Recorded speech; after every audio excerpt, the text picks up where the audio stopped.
10여 분간 14명의 사상자를 낸 서현역 흉기 난동 사건. 했는데 칼 죽이는 사람들이 막 칼들이 났다 막 그래 뭐 도망갔다 막 이런 소리가 있고 그런 상황에 하루 가서 학생이 사람들이 밀리다 신나고 붉은 비명으로 물들어버린 퇴근길. 그곳은 생사가 엇갈린 지옥이었습니다. 제 눈앞에서 사람이 죽어가고 있는 게 수차례 사람들을 찌르고 그러고 다녔는데도 불구하고 좀 여유로운 걸음이라고 해야 되나? 네, 몸이 전혀 긴장돼 보이지가 않았어요. 선글라스를 낀 채 태연하게 범행을 저지르고 사라진 최원종.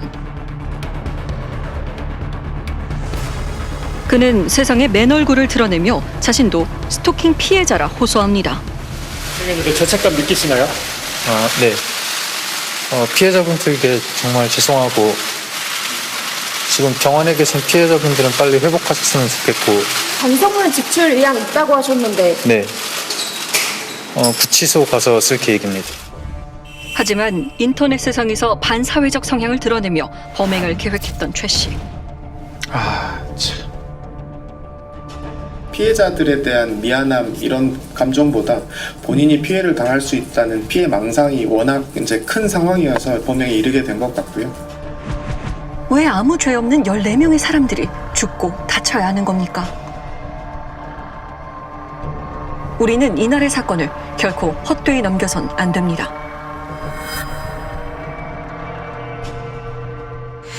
지난 8월 3일 서현역의 한 쇼핑몰에서 흉기 난동 사건이 벌어졌습니다. 분주한 퇴근길 사이로 피를 흘리며 쓰러진 사람들이 보입니다.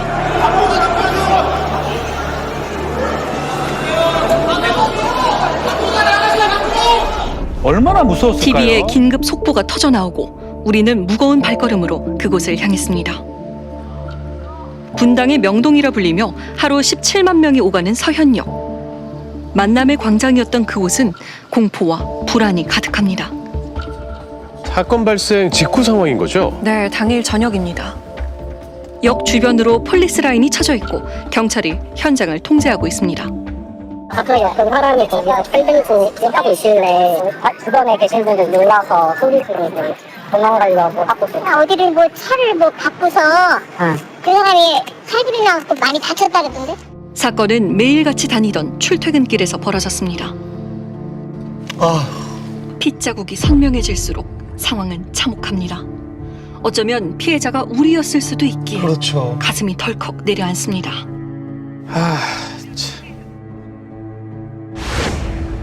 범인이 휘두른 흉기에 무참히 쓰러져간 사람들. 한 명이 숨지고 13명이 부상을 입었습니다. 사람들이 막 소리 지르고 막 우왕좌왕 그래서 칼 죽이는 사람들이 막 칼부림 났다 막 그래 이유도 모른 채 속수무책으로 당해야 했던 그날. 그 공포는 어떻게 시작되었을까? 인도에 반쯤 걸쳐있는 범인 최원종의 차. 바퀴는 터지고 사이드 미러는 뜯겨져 나가 있습니다. 우리는 사건을 거슬러 올라가 봤습니다. 흉기 난동 사건이 발생하기 10여 분 전. 서현역 앞 일반 통행도로. 최원종이 타고 나온 모친명의의 흰색 경차가 보입니다. 인도로 돌진한 차는 속도를 높여 길을 걷던 시민들을 잇따라 들이받았습니다. 적어도 고의로 치는 거잖아요. 고의로 쳐버려요 그냥. 사건이 처음 발생한 곳입니다. 서현역이 눈앞에 바로 보입니다. 주변 곳곳은 최원종이 저지른 범행의 흔적들로 가득합니다. 보면은 실장님 오늘 이런 신경이 나왔어요. 신정지요? 이거 보면 하길래 옆에 보니까 포스가 돼 있는데 그거리라는 입장적인 사람이 훔치고 나왔다고 그러더라고요. 제 차가 여기 그냥 이리로 가려는데 인도로 갔으니 사람들이 막 무성해동하고 그래가지고 나는 막 궁금하고 그 할아버지도 이제 쓰러졌다 일어나가지고 할머니 옆에서 그냥 앉아가지고 당시 사건을 신고한 목격자를 만나봤습니다. 여기서 꽝 소리 났거든요. 여기서 우셨을 때? 어디서 났는가? 저기서. 저 주지스라고 썼죠? 저 우리 건물이잖아요. 우리 건물 그 앞에서 지금 사람 서너 명 차를 밀었거든요. 그래 난 근데 그걸 꽝 쏘는데 그 차가 그냥 직선 달려와. 얻은 게 지금 저기서 사람 두 분 계시죠? 3초도 안 돼 저기 안 돼 저기 가서 꽝 하고 인도로 덮쳤어. 저기. 그래서 난 여기서 이렇게 보고 사람들이 저기서 쫙 흩어졌거든요. 오후 5시 56분 차로 보행자 5명을 덮친 최 씨는 버스 정류장 앞 경계석에 부딪힌 뒤에야 멈춰 섰습니다. 무려 150m나 질주했습니다. 갔는데 그놈이 내리는 거야. 내리길래 괜찮아요? 하고 물어봤거든. 근데 이놈이 여기서 아문 대변다 하고 그 내에서 여기로 도망치는데 저기다 핸드폰 떨고 난 또 핸드폰 주고 핸드폰 떨고 써야 했어. 근데 저기로 그냥 달아 들어가. 그러니까 난 여기서 전화 들고 경찰 신고했거든요. 뭐인가 이 차가 인도로 덮쳤습니다. 사람들 다쳤습니다. 20대 대학생 한 명은 뇌사 상태로 중환자실에 누워 있습니다. 미대에 다니며 서현역 인근 미술학원에서 아르바이트를 하던 효녀였습니다. 거기서 아르바이트를 하던 친구였었어요. 부모님 손 안 벌리고 자기가 돈 벌어보겠다고 미술학원에서 알바하다가 네. 이제 일하는 도중에 커피를 잠깐 사러 나온 거죠. 잠시 커피를 사러 나왔는데 거기서 최원정이 들이받은 거예요. 하나뿐인 딸은 의식을 잃은 채 닥터 헬기로 긴급 이송됐습니다. 오로지 딸이 깨어나길 기다렸습니다. 그런데 6일간 무려 1,300만 원의 병원비가 청구됐습니다. 아이고. 병원비가 1,300만 원이 넘게 나왔는데 저한테 말씀하시는 건 자기가 집을 내놔야 되나 막 이런 말씀을 하세요. 근데 상대방 보험사에서는 이게 그냥 교통사고니까 네. 1,500만 원 정도만 줄 수 있다고 하고. 상대방 쪽이면은 그 최원종 내 말씀하시는 건가요? 맞아요. 그리고 또 이제 뭐 실비가 들어가 있다거나 보험이 없대요. 저한테 어떻게 말씀하셨냐면 경제 사정이 그렇게 넉넉하지 않아가지고 저를 그래서 그냥 저 죄송하다고밖에 말씀을 못 드리겠더라고요. 최원종의 범행으로 목숨을 잃은 희생자 고 이희남 씨. 취재를 해야 하는 게 너무나 미안했습니다. 남편은 가해자가 아닌 피해자에 주목해달라며 인터뷰에 응했고 아내의 얼굴을 공개했습니다. 너무 원통합니다. 9월 2일 날 집사람하고 같이 스페인 여행을 가기로 이야기돼 있었어요. 어디 가는 건 이런 걸 이야기하고 저희는 집사람하고 손을 잡고 잘 다닙니다. 손을 잡고 이야기하고 걸어간 거예요. 마누라는 오른쪽, 나는 왼쪽. 그래서 이제 건너목을 건너고 갑자기 내 앞으로 모닝 기아가 탁 지나가는 거예요. 인도에 무슨 모닝이 있지? 야, 건들다가 우리 집에라. 최 씨 차는 인도로 난입해 부부를 덮쳤습니다. 기차를 가보니까 뭐시려고 야 자기야 자기 그때 내가 뭐 어떻게 되냐 모르니까 사람들이 나와가지고 실패선 침대에서 이거 하고 119 부르고 중위들이 많이 도와줘가지고 그나마 그 한 거예요. 인도에서 차가 뒤에서 와서 치고 간다. 그러니까 우리 집 사람은 진짜 희생자예요. 이건 상상도 못할 일 아니겠습니까? 살아있는 게 죄인 같다는 남편. 사실 아내는 내하고 첫사랑이지만 나이 가이들고 반대자였어요. 멋진 아내였는데 이렇게 가니까 제가 한쪽이 없어져 버리니까 지탱하기가 힘들어요. 40여 년을 함께한 아내는 단지 행복하게 사는 게 꿈이었습니다. 이 제가 쓴 겁니다. 내 삶의 자랑이었던 아내. 시간이 갈수록 보고 싶습니다. 너무 미안해요. 당신 사랑해요. 너무 미안하고 너무 고마웠고 계속 사랑을 내가 내 인생에서 가장 잘한 우리 아내를 만난 내 인생의 첫 번째입니다. 범인은 이곳을 누구보다 잘 알고 있었습니다. 여기 보면은 그 펜스가 옛날에 있었어요. 여기하고 여기도. 사건이 발생한 인도는 2014년 차량 진입 차단 시설이 설치돼 있었습니다. 어느 날 차량 진입 차단 시설이 사라졌고 범인은 손쉽게 인도로 돌진합니다. 그렇네요. 범인이 알고 있었을 것 같아요. 게다가 범행 전날 스쿠터를 타고 미리 답사까지 했던 최원종. 사람이 가장 많이 몰릴 퇴근길, 이 주변을 맴돌다 범행을 실행에 옮깁니다. 오후 5시 57분, 최원종은 흉기를 들고 차에서 내려 에스컬레이터를 타고 백화점 1층으로 내려갑니다. 이곳은 2층과 외부 지상이 연결된 구조입니다. 시민들을 향해 무차별적으로 흉기를 휘두르던 최 씨를 목격한 윤도일 군. 네, 그냥 이 자리만 와도 그냥 좀 겁이 나요. 그냥 아직도 이 자리만 보면 좀 겁이 나긴 하는데 딱 이 자리랑 여기 여성분 누워 계시고 저기 이제 남성분 누워 계셔가지고 사람들이 도망칠 때 쓰러진 시민에게 달려가 범인이 오는지를 살피며 지혈을 도왔습니다. 살리고 싶었습니다. 이제 피가 좀 많이 나길래 이제 오른손으로 상처 부위 대고 왼손으로 지혈을 계속 했고 네, 그 상태로 한 20분가량에서 30분 정도 있다 보니까 구급대원분들 오시고 경찰분들 오시고 누구나 시민으로서 그냥 그 상황이 좀 위험했기 때문이지 다들 저처럼 똑같이 그렇게 했을 거라고 생각을 하고요. 선글라스로 자신을 숨긴 채 사람들의 뒤를 쫓으며 흉기를 휘두른 최 씨. 무차별로 그냥 공격을 했군요. 약 2분가량 성별, 나이를 가리지 않고 9명을 공격했습니다. 선생님이 있는 곳도 쳐다봤어요. 네, 봤죠. 봤다는 저희 쪽을 쳐다보다가 이제 천천히 걸어오는데 그 뒷걸음질을 치더라고 경찰들 보고. 이제 거기서 되게 화가 많이 났고 했던 이유가 자기는 지금 수차례 사람들을 찌르고 그러고 다녔는데도 불구하고 자기 잘못에 대해서 죄책감을 못 느끼고 좀 여유로운 걸음이라고 해야 되나? 네, 몸이 전혀 긴장돼 보이지가 않았어요. 최원종은 오후 5시 59분 다시 에스컬레이터를 타고 2층으로 올라가 백화점 밖으로 도주합니다. 그리고 200여 미터를 달아난 뒤 방패를 든 경찰관이 최 씨를 체포합니다. 보니까 그냥 어떻게 됐나 하니까 저기서 잡혔습니다 하더라고. 우리 건물 그 옆에 경찰서가 있거든요. 이놈이 여기서 내려서 한 바퀴 돌고 길거리를 나가면 또 이렇게 찌르면 다름에 건물 간데 여성분들이 강도다 하고 경찰서 들어갔대요. 들어가서 그러니까 거기 있던 대기실은 그 경위 한 명이 나왔다는 게 나와서 보고 그놈 제압을 했다는 거예요. 14명의 사상자를 낸 잔혹한 범죄.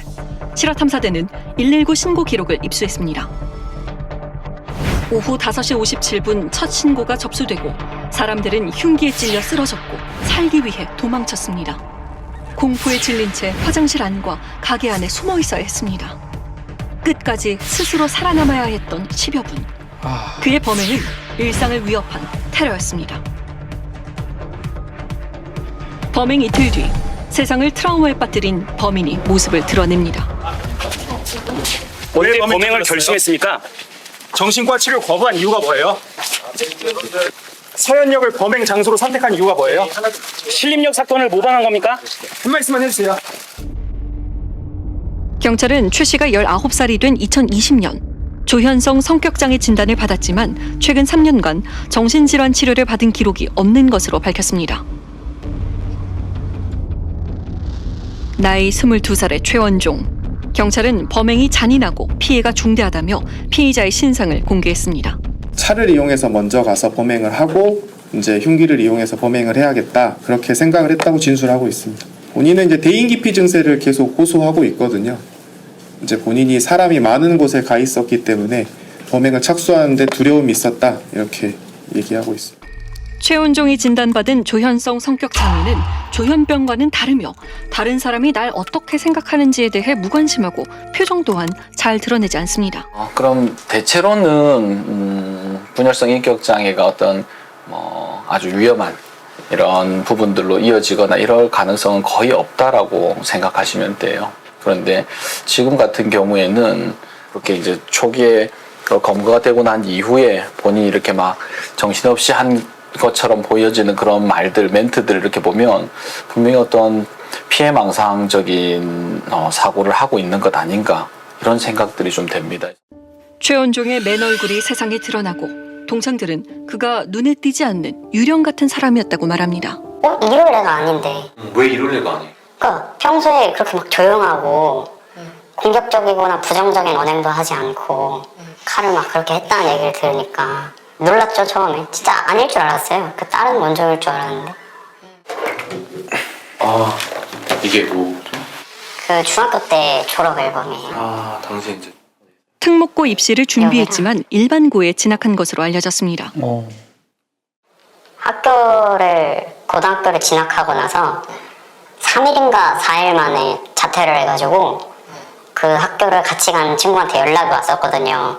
그 학교 1호 자퇴생이다 이러면서. 그때 왜 자퇴했냐고 물어보지 않았어요? 그냥 쌩 나가버려가지고 그 이유는 들은 사람이 아무도 없어요. 그거를 주변에 말을 안 했는지 친한 사람이 없었는지. 성인이 되고 나서 동네 헬스장에서 한 번 마주쳤었죠. 마주쳐가지고 되게 오랜만에 만났으니까 원종 뭐 반갑다. 그래서 뭐 잘 지내냐 했는데 대답을 약간 잘 못하더라고요. 우물쭈물 된다고 해야 되나?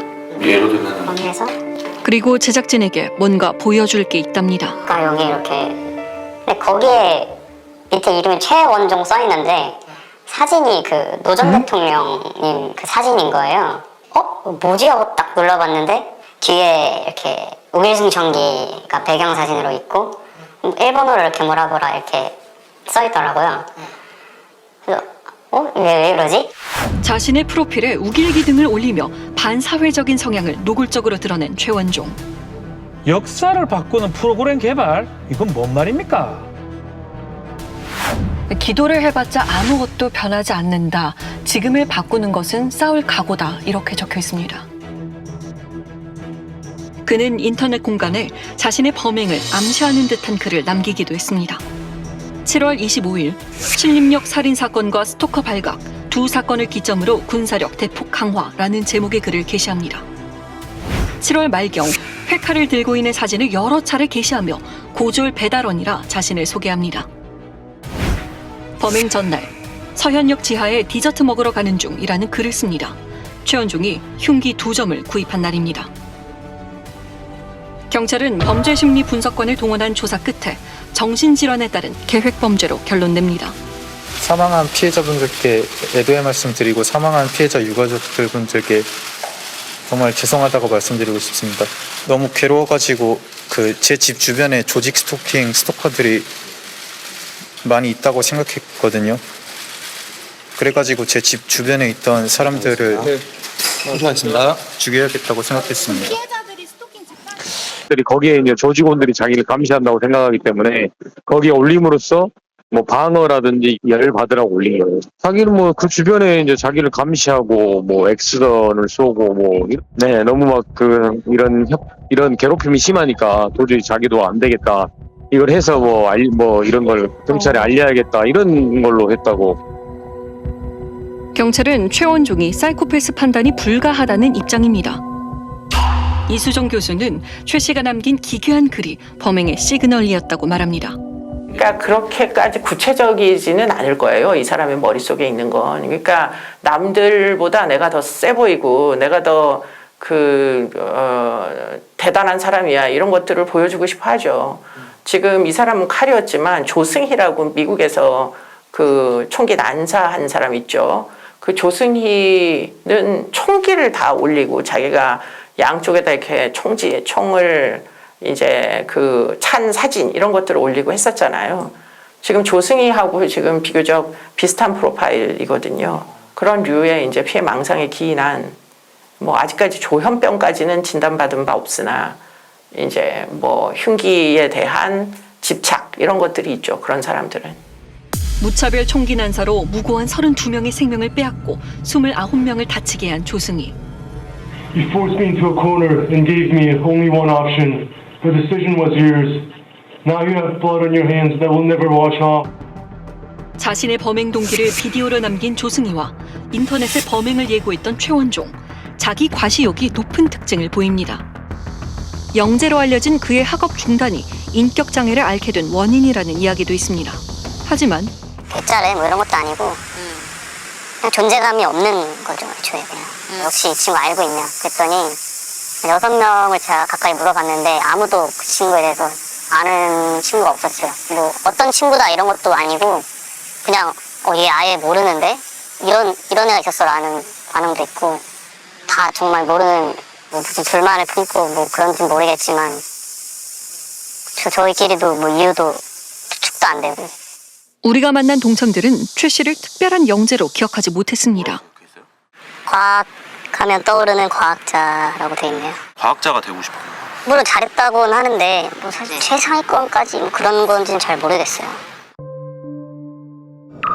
수학 등 이과 분야의 재능을 보여 특목고 입학을 희망했지만 일반고로 진학했다는 피의자.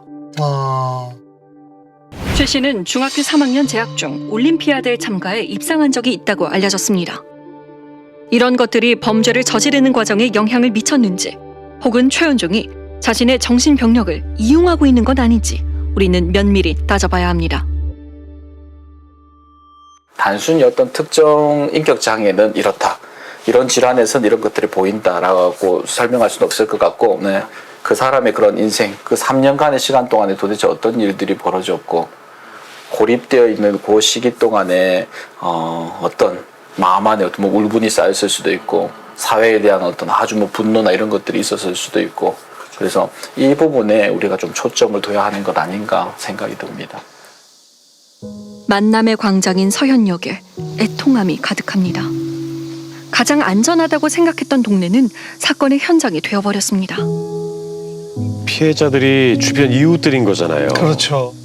이번 사건이 남일 같지 않아 마음에 걸린다는 시민들. 지금 이렇게 보니까는 슬퍼. 그냥 내가 다니는 이 놀고 그리고 여기서 앉아서 놀기도 하고 쇼핑도 하고 뭐 어느 때는 이제 맛있는 것도 사 먹을 때도 있고 장도 봐가지고 하고 그러는 데서 이런 일이 일어나니까는 말도 안 되는 상황인 거죠. 전에 저희 앞집에서 15년 동안 같이 살던 사람이 어제 일단 되게 느낌 이상하게 전화했지만 딸이 전화를 받는 거야. 엄마는 그랬지만은 엄마 돌아가셨어요. 그걸 그게 하는데 너무 좋으신 분이거든요. 세상에 꼭 있어야 될 사람이에요.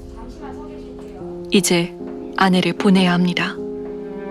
그곳에선 부디 아프지 말고 행복하길. 참, 그 슬픔의 크기가 가늠이 안 됩니다. 나의 시작이자 끝이었던 사랑하는 아내. 잘 가십시오. 좋은 데 가지러 같이 인사 올리겠습니다. 영래.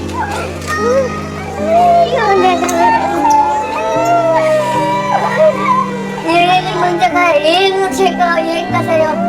여행 가다 오시는 것 같아요. 곧 우리도 여행 가니까 여행 가서. 다시 먼저 가서 기다려.